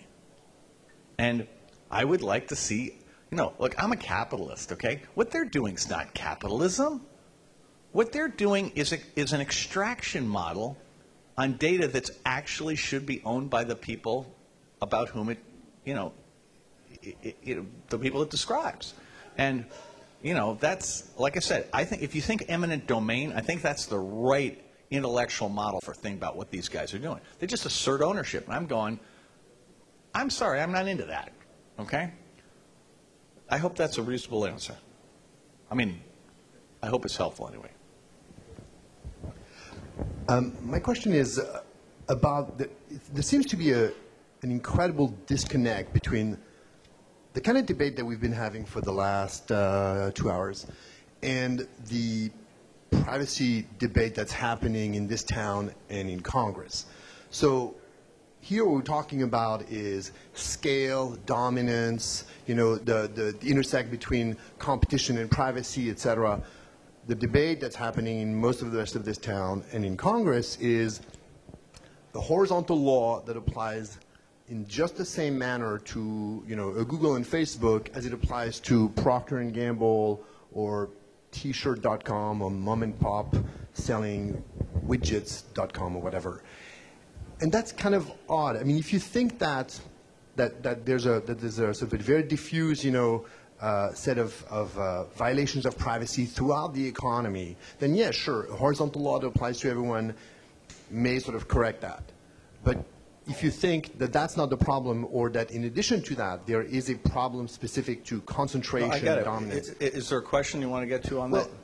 How do you think that we sort of bridge that gap, other than having more people? I think I hear two questions in there. One of them relates to the competence of our legislature to deal with this, and the other relates to where does privacy fit as an issue in the larger thing. And so I would say to you that I'm going to start with privacy. All big data businesses need to be looked at through this lens. So this includes the credit card processors, this includes the cellular carriers, you know, anybody who sells data sets, anybody who trades data sets, anybody who gives access to data sets need to be governed by whatever privacy things we do here. So it's not just the internet platforms. I would argue strenuously that that issue of privacy as we're describing it, there are two problems with it. One is it's only one of the four categories of damage that we're dealing with. And the second is that the vocabulary we have to describe privacy today does not describe the real problem. The one we have is really about hacking and going in after you. The problem that we have now is that when you put an Alexa or a Google Home device in your bedroom, it's not just that people are listening to everything you're doing in your bedroom, which I personally think is a really bad idea. But you saw last week that some dude hacked Nest devices so a family thought there were nukes getting launched at his town. I mean, they're all on Android. I mean, Android is really not designed to protect your privacy. Let me turn to Congress. I've been working with members of Congress since the summer of 2017, July 2017, and with staff since May of 2017. For 50 years before that, there was no reason to worry about regulating tech. There were so many badly behaving industries to focus on, and tech had a pristine record until the late, till almost 2010. And every constituent loved it. Well, what was the payoff? It didn't make any sense. What Google and Facebook have done is to cash in 50 to 60 years of goodwill, right? And they've tromped all over it. And so Congress, since the end of October 2017, has been rushing to get up to speed. And all I can tell you is I'm extremely confident. And I'm confident because this is the same Congress of citizen legislators that has to deal with banking, which is at least 10 times as complicated. It has to deal with defense, which is more complicated than that. And it has to deal with health care, which is even more complicated than that. Everybody uses this kind of tech. They all, I mean, the anecdotes will work here in a way they don't work in those other areas. And, I think over a 3 to 5 year period from the starting date, late 2017, we got a mighty fine ability to do that. There's a lot of new members of Congress who are digital natives. I don't think there's a problem. By 2022, what do you think the average age in Congress is? What do you think the average experience with all these platforms is going to be? But the weird part is they're also going to get elected on Instagram, right? Which is really creepy, right? I mean, I'm just saying, there's going to be new modes, right? Don't look backwards. Look at the future threats. Talk to these people here because it's really scary. I think we got time for one last question. Or, lady back there. Well, Luther, you always get to ask the last one. Thank you for being here. My question has to do is as Congress formulates the laws dealing with this, one issue that keeps coming up is preemption. And it's largely reflective to the law that California passed. And when it comes to preemption, I want to know where you look at the tech world versus the environmental world or the energy world, where we don't want to, make California's environmental laws weak by adding preemption. But what do you think about that when it comes to federal laws? Well, I obviously, where I stand today is I want no preemption until we get a good law, right? And I think the really important thing is these are among the most powerful companies in history. And I think it's completely reasonable to take the position that their economic power was earned legitimately. The thing that's illegitimate is they dominate the public square in every country in which they operate. They weren't elected, and they are not accountable to anyone, and they are completely irresponsible. And I'm talking about both Google and Facebook. And I think, the other guys who don't have as much influence, there's some other guys in there who have some splaining to do, okay? But we have to take away the political power. And that's the challenge, right? And I would simply point to the extraordinary House members in the San Francisco Bay Area who have the vast majority of the employees of the companies and all their headquarters. Look at the courage of those people and how they're willing to stand up on this issue. It should make you all proud to be Americans, okay? Because, my God, the notion that Jackie Spear, who has the headquarters of both YouTube and Facebook, and Anna Eshoo, who has the headquarters of Google, are both willing to be vocally supportive of these positions. I mean, I believe the correct term there is badass, okay? And my point is, there are some really terrific Republican members who are getting up to speed on these issues. We're going to make this a bipartisan thing. Tech policy has always been bipartisan, and it should be here too. I mean, one of the things that's been very fortunate for me is that Fox has been very supportive of these positions, and that's allowed me to amplify my message, into the whole country, which is really powerful. Luther, last question. And I think it's about 1:09, so if you need to skedaddle, I can drop my question. But I just wanted to see if you could unpack a little bit the point about, it sounds like your view is that we could stay within the consumer welfare frame if need be, if the price is sort of cognized as this barter of data. So basically a value exchange between the user, so the user giving, the widget maker $1, the user is providing this platform some type of value that's non-monetary.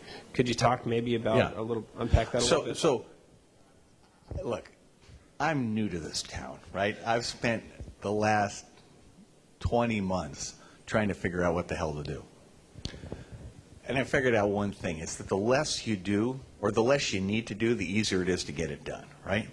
So I viewed my opportunity was, since coming from the financial markets, I understood that in a barter economy, there's still a currency, right? So my contribution to this whole thing was pointing out that the currency in these transactions is the data, and there's demonstrable inflation. And if you're looking for a marker, just look at the average revenue per user over the last 2 years, a period of time where Gmail didn't change, the basic Facebook offering didn't change, right? None of those things really, the unit value of using those things doesn't change, and yet the ARPU is going up ballistically. And that's not the answer, but it's indicative of the need to do an investigation to find out if there might be something wrong, right?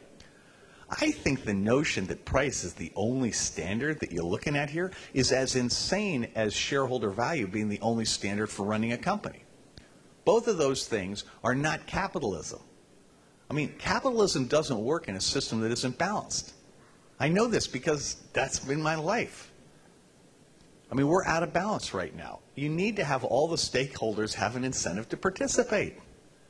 We're not there today, and that's not helping. Right? I don't want to go to pitchforks and torches. I really don't. But these guys aren't smart enough to read any history, right? And I just don't get that. It's like I'm sitting there. There's an easy way to do this and a hard way.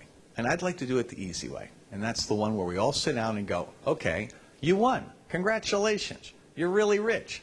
You guys are the dominant companies in the country. You can start a foundation, but that won't help. You've got the most powerful companies ever. Why don't you use them to actually do something good for a while? They can do that. You know how I know? They have 100% voting control, both at Google and Facebook. They are one good night's sleep away from the epiphany that gets us back on track. Okay? I want to encourage them to get a good night's sleep. I want to thank you all. The book is called Zucked. I'll be around a lot. I come to town. If you're interested in this, just send me a message. Luther can show you how to contact me. And, let's work together. I mean, it's not just that I don't have all the answers. I don't know that I have any of the answers, okay? But I think I know what the questions are. And I want to help you guys who are the real pros. Let's take this ball and move it. And, you figure out the part you like, and let me help you get there, because I know a lot of people are interested now. Thank you all very much.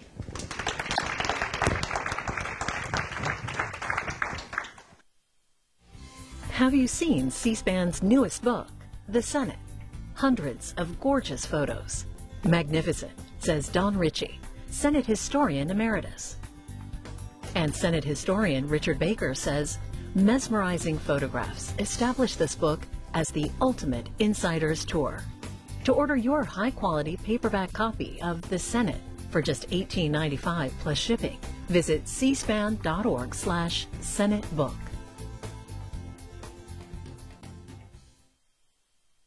And now on C-SPAN 2's Book TV, more television for serious readers.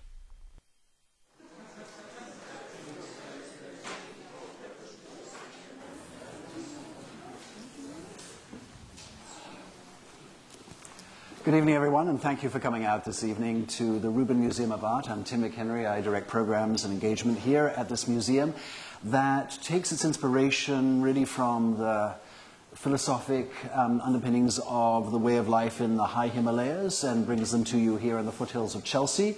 So I hope you can digest them. I will refer to them a little later in the program. But this is a series that we've been running for 13 years called Brainwave, which pairs psychologists and mind scientists with people from other walks of life to help them to help us actually better understand how our minds and our brains function and what we can constructively do with them outside the doors of this theater. So Brainwave, as I say, has been running for 13 years, and the subject for this year is power. And power isn't always what you think it is. In the Buddhist tradition, power, of course, is not gained by attachments or clinging on to possessions, but rather releasing them and letting them go and living the unconditioned existence. So tonight's conversation, however, is a very different sort of power and might equally well have been presented at last year's theme, which was about the future and the nature of time, because it draws upon the past and looks at how we are going to navigate our ever more perilous future. And it is embodied in David Sloan Wilson's brand new book, This View of Life, Completing the Darwinian Revolution. And in this book, Dr. Wilson looks at the nature of change and how fast it's coming upon us, and are we able to adapt to our changing circumstances when evolution has traditionally happened very, very slowly indeed for human beings. And in a passage which is very telling, he uses a suitable word for this museum in the first sentence. In this chapter called Adapting to Change, he starts with, "Change is the mantra of modern life. Gone are the days when every generation was much like the one that preceded it. Now every decade seems to be transformational. The changes are driven by our own activities in pursuit of what we think we desire. But like the character of a folk tale who is granted a wish, we often end up regretting what we wished for. Sometimes we don't even realize that we are the agents of our own misfortune and remain permanently trapped in a maze of unforeseen consequences." And Dr. Wilson proposes a few means by which we can navigate ourselves out of our future maze in this remarkable treatise. David Sloan Wilson is the Distinguished Professor of Biology and Anthropology at Binghamton University, where his special interest is in human biocultural evolution. And some of you may have read his books, Evolution for Everyone in the Neighborhood Project, Does Altruism Exist, and Darwin's Cathedral. And he's the president of the Evolution Institute and is the editor-in-chief of the Institute's online magazine, cannily called This View of Life. He is joined by Professor Jonathan Haidt from NYU's Stern Business School, where Dr. Haidt really asks companies how they can structure themselves to be resistant to ethical failures. And he's got his work cut out for him, let's say. But what's really interesting about Jonathan, why he's in such great demand as a social psychologist, is that he really looks at the sort of intuitive foundations of morality and how morality varies across cultures. His most recent book is bedded in the culture of the university, The Coddling of the American Mind. But of course, he has come out with many New York Times bestsellers, including The Righteous Mind and The Happiness Hypothesis. And this is his return visit to the Rubin after far too long a time, Jonathan, but great to have you back. So these two great thinkers are going to be on stage together for about 40 minutes in a conversation between themselves, and then they're going to extend the power to you to ask questions of them so that they might respond for about 20 minutes or so, and then there will be a book signing for both authors upstairs at the shop. So welcome to Brainwave, welcome to the Rubin Museum of Art, and welcome to Dr. David Sloan Wilson and Dr. Jonathan Haidt.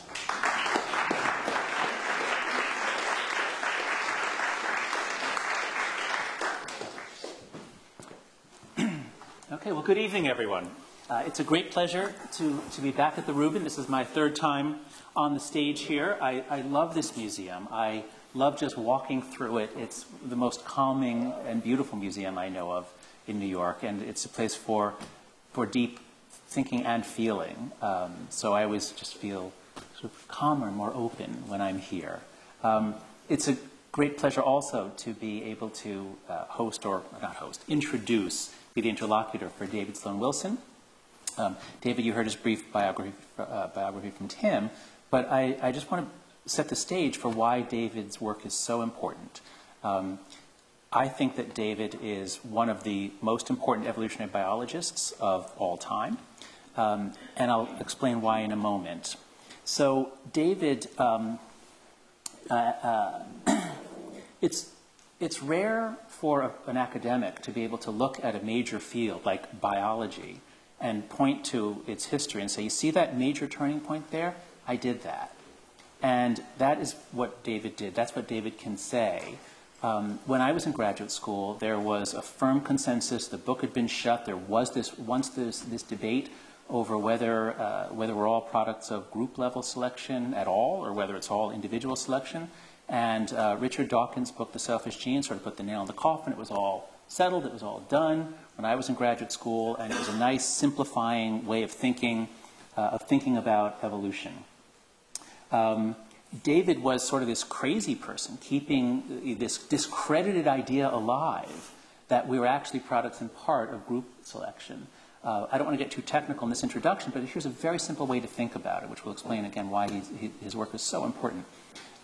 So suppose all of us in this room are only here because each of our grandparents and great-grandparents and all of our ancestors back millions of years, each one of them was more effective, was the most effective at competing against the other humans or humanoids nearby, if each one could outcompete their own neighbors in a group.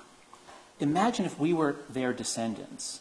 What would we be like? What kinds of behaviors and emotions would have been selected for? And what would our societies look like? But now, conversely, recognize that the genes on the Earth today are in no way a cross-section of the genes that were here 100,000 years ago or 1 million years ago. Almost all of those genes were dead ends. Almost all groups were wiped out. Almost all groups left no issue, no descendants. Groups have been competing with groups forever.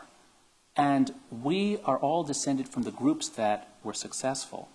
So now, what would we look like if we were all products, not just of individuals, but we were products of groups that were more successful in competing with other groups? What would our minds look like? What would our pleasures be? What would our entertainments be? What would our society look like? It's a very, very different portrait of human nature. And now, suppose that both games were actually going on all the time, but with different ratios, depending on conditions. And I think that is, well, that's what I learned from David, to see it that way, to see games going on at multiple levels at the same time, but with different intensities depending on the level of conflict. And it would be a terrible mistake if we all simply accepted the first story and said, well, that's it. That's who we are. And when I entered graduate school in 1987, that's what we did. That's what we thought. We thought, this is settled. Oh, there's this one crazy guy up in upstate New York, but we can ignore him. This is all settled. That first story is the truth.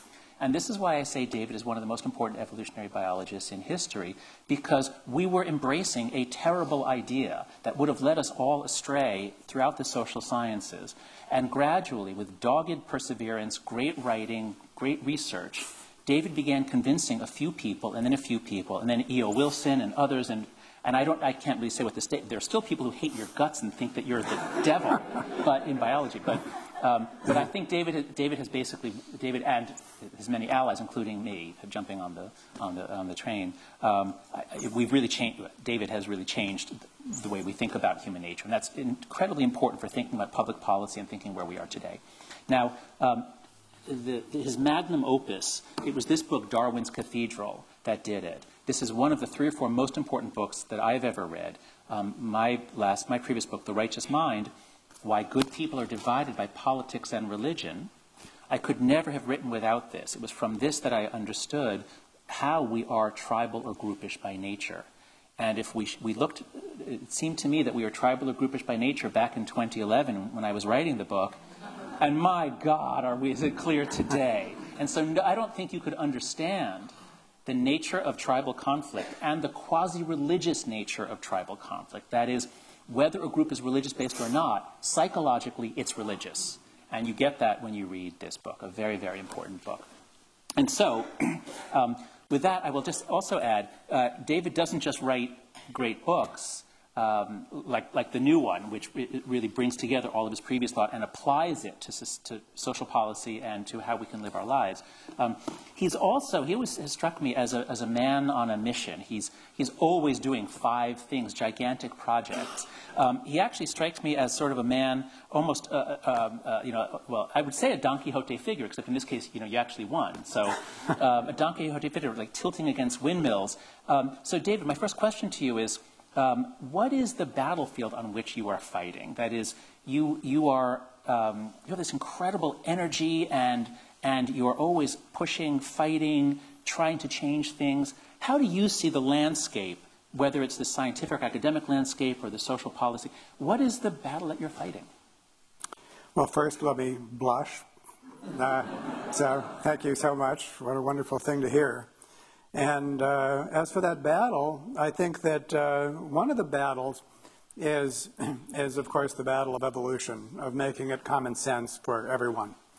And so when I say completing the Darwinian revolution, I can take this opportunity to say what I mean by that. The Darwinian revolution is more or less complete within the biological sciences. Of course, there will always be progress. But what most people associate with the word biology is different than what they associate with the words such as humans, culture, and policy.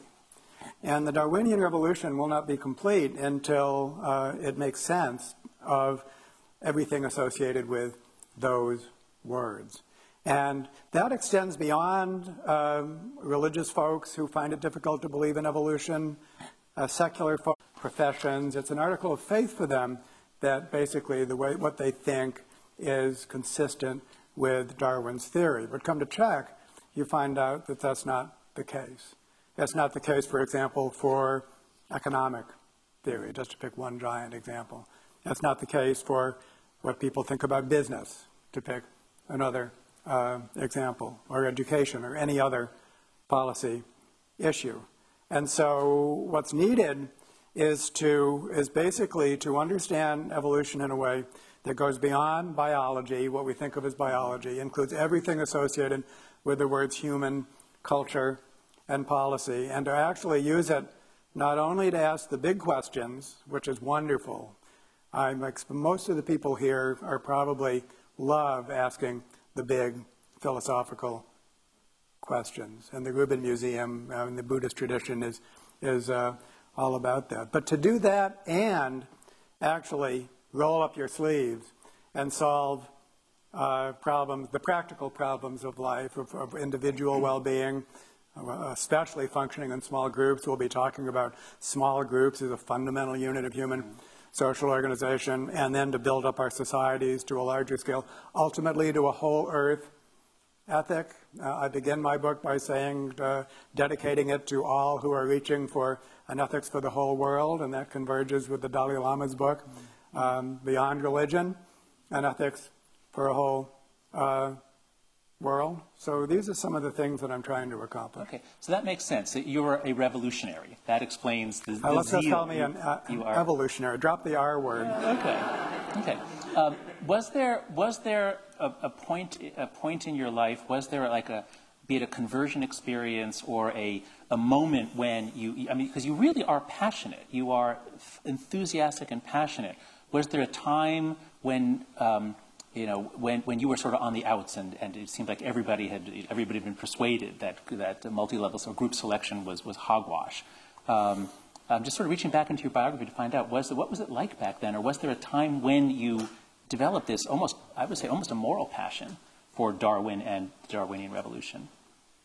Well, I'll try to cover this as quickly as possible because we have so much to say. But I always, whenever I talk about my own background, I begin with my father, who was a novelist. Sloan Wilson wrote The Man in the Gray Flannel Suit in A Summer Place. And so I sometimes describe myself as a scientist. I'm a novelist trapped inside the body of a novelist. And what that means is that although I needed to do something else, so I couldn't go up into shadow, so I became a scientist, the novelistic enterprise, basically, trying to make sense of the human condition, was something that I did resonate with. And as soon as I learned that evolution applied to the human condition and that I could actually think about that, not through the lens of my personal experience the way that he did, but through the lens of evolutionary theory, then this for me was enormously attractive, not scary, but attractive. And by the same token, although I did not have a religious upbringing, I did have a moral upbringing. My dad, if you read his books, they were very moral books. People were trying to do right by each other, even if they didn't succeed in his books. And so, as with many other people, I found it offensive to be told that everything that evolves must be selfish, is and must be selfish, that everything must be perceived through the lens of self-interest. And one of the things that's at stake here, if I could just kind of broaden out the picture, is individualism, is this idea that somehow the individual is some kind of fundamental unit. And unless you understand everything through the lens of individual self-interest, then you don't understand it well enough. That's actually the concept which has been dominant for the last half century. It's basically, it's the air that we breathe. It's the water that we swim through. If you go back further than that, then you find, as you know, in your own field of social psychology, at least when it began, society was something. Society was an entity that you would study. There were social facts that did not reduce to individual facts in some sense, but not for the last 50 years. And so one of the things that's at stake here is, I think, the true implication of evolutionary thinking is that actually we can go back, not entirely, because none of this is axiomatic. That thing you were saying about multi-level selection, sometimes behaviors evolve that do benefit the individuals at the expense of other individuals. Sometimes they evolve so whole groups can become adaptive units. It depends on the circumstance. And for that reason, there is nothing that you can say categorically about either the society or the individual being some kind of fundamental unit. It depends. It depends. And if we want to have society work better, then this gives us a toolkit to do it. Understand that tension. Okay, that's very helpful. I didn't know that about you. David spent a year with me at the Stern School, and we put on a project called Darwin's Business. We began applying Darwinian ideas to business, and we'll come back to that. But I didn't know it. But if I could just take one more step, that the other kind of big event in my life was when I decided to leave the ivory tower. I'd been studying altruism my whole life. You know, how does niceness evolve in a Darwinian world? But then to say, well, let me study niceness in the real world, measure it in real people, and look at the consequences, and then see if we could alter the social environment in order to expand niceness in all of its forms. And it's at that point that I became a practitioner, and which was not easy for me. It doesn't come naturally. But it was the most valuable thing I could have done, and I think it gives me a lot of my passion is to know that we need to be putting the science to work in real-world settings, basically, in real-world settings, not just in the ivory tower. Great, that's very helpful.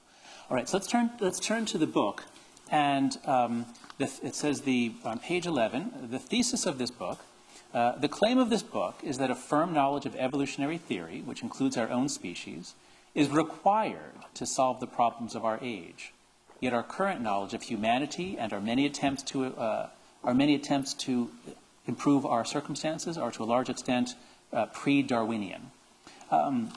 And so, so first, one brief question. Why is it so hard for people to think straight about evolution? What is the obstacle? You've been trying to explain it. You explain it very clearly. Why is it that people have so much trouble?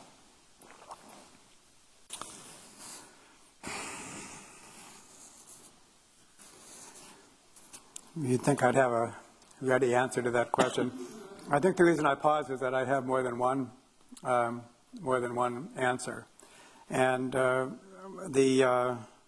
complex reasons, there's a reason why evolution developed more or less continuously in the biological sciences, but experienced this rate of development, had an arrested development in relation to human affairs. Why was it so difficult to think about evolution in relation to human affairs? And we know that religion is a big piece of it. We know that social... You mean various strands of Christianity, for example, saying we don't want it taught? Is that what you mean by religion was an obstacle? Yes, that if you're a religious believer, then accepting evolution is difficult to do. I mean, one general point to make is that everyone has a meaning system, and you introduced Darwin's Cathedral very well. It's about religion plus more. All of us, we are a symbolic species. That's a very important point to make.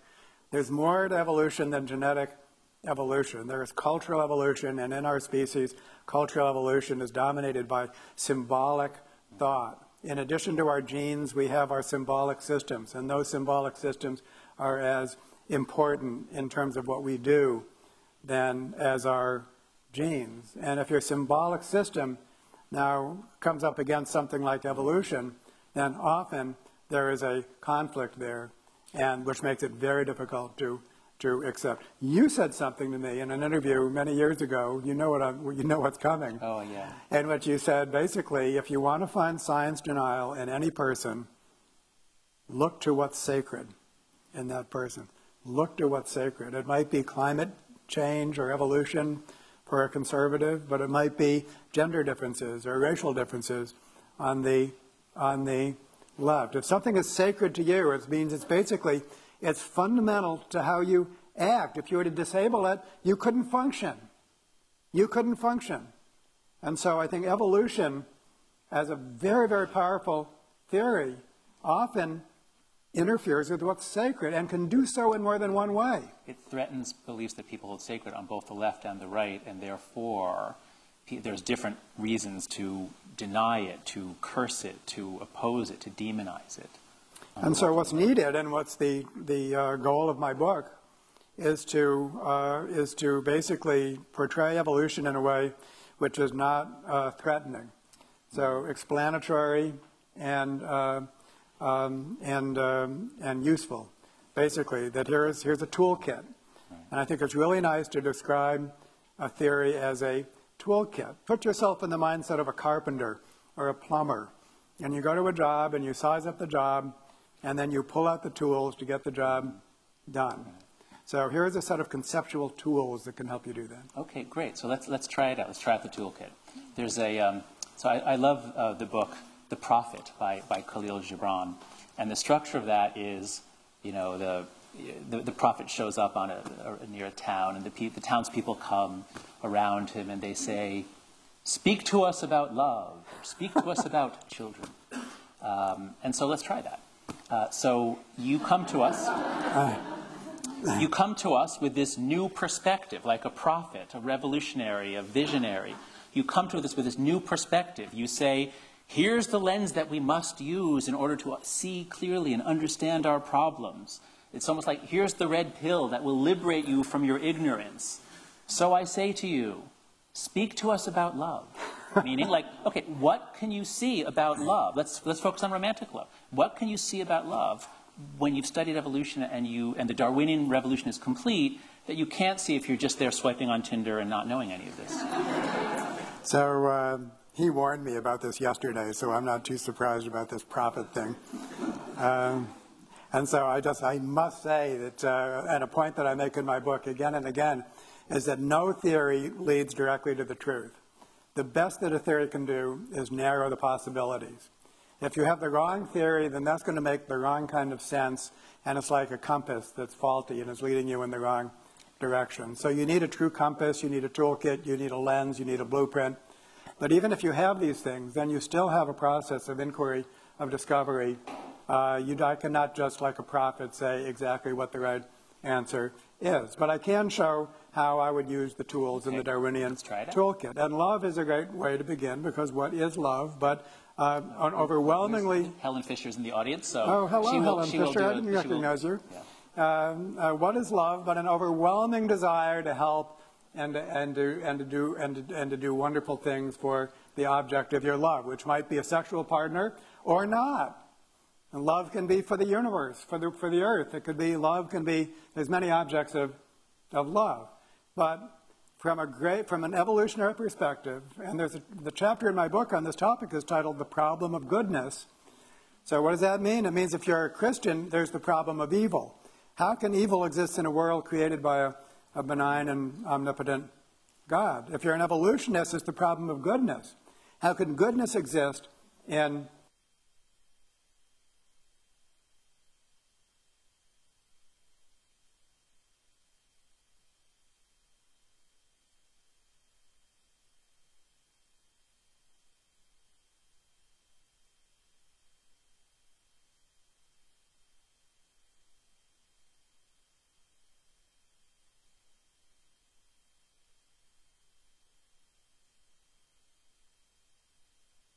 love? Where's the Darwinian advantage for love? And you don't have to look too hard. Darwin is the first person to both perceive the problem and its solution. That as long as loving people can surround themselves with other loving people, they will collectively do better than not so loving people. If there can be clustering, then groups of pro-social people, that's love plus more, can prosper compared to people who cannot cohere, who cannot cooperate with each other. If in a group of loving people, someone comes in who's not so loving, they do have the advantage. That is the advantage of, that's why love can be difficult, why it doesn't come automatically, and so on and so forth. So for love to succeed in a Darwinian world, special conditions are met. And do you know, we know what those conditions are. Very often in the papers that we write in academic journals, we say, cooperation is such a problem, and here's my little thing for solution. But we actually know the contours, the rough outlines of what it takes for other-oriented behaviors of all sorts to exist in a Darwinian world. It is for this clustering to take place. Those who give must get. Those who give must get. And that applies not only to group selection, multi-level selection, it applies to all theories of social evolution. All theories of social evolution have something in common. And back to the history of group selection being rejected and then slowly, the great insight, the great discovery of that process, which has taken far too long, is to realize is that these theories that seem so different from each other actually were perceiving the same thing. It's like the old story about the people and the elephant in the dark room. They were all groping the same thing, describing it in different ways. And so there's much more unity to our theories of social evolution than often comes across. Okay, but I want you to apply this toolkit. Don't just like show me the tool. I want you to like apply it to the point where people actually can take home something useful that was made with the tool. So I'll give you 2 ways to do it. One is you can offer advice to single people in the audience for how they can be more effective in the dating market if they think about evolution. You can answer that one. Or you can answer the question, how would you design a community, a university, something? There was an article in The Atlantic last fall about the love recession, the sex recession. Young people are, they're not even hooking up as much as they did 10 or 20 years ago. They're spending a lot more time alone. There's a lot less sex, a lot less love. So something's going wrong for millennials and Gen Z. So take your choice, either advice to an individual or advice to like a university or a community or something to get this system working better. Okay, I will do both. That's all right. You guys are really going to get your money's worth. So I did a wonderful study with my grad student, Kevin Niffen, who's now at one of the business schools at Cornell University, on physical attractiveness. On physical attractiveness. What makes you physically attractive? And of course, we think of all the obvious things, youth, health, that kind of stuff, wealth, that kind of stuff. From an evolutionary perspective, back to the evolutionary perspective, the toolkit, we know, Ellen knows, that what beauty is in any species is an estimation of fitness value. That if something is going to contribute to our fitness, then we will regard it as beautiful.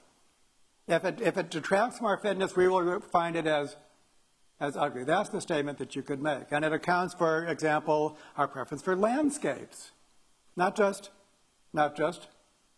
people. But if you now carry that forward and you say, what makes you a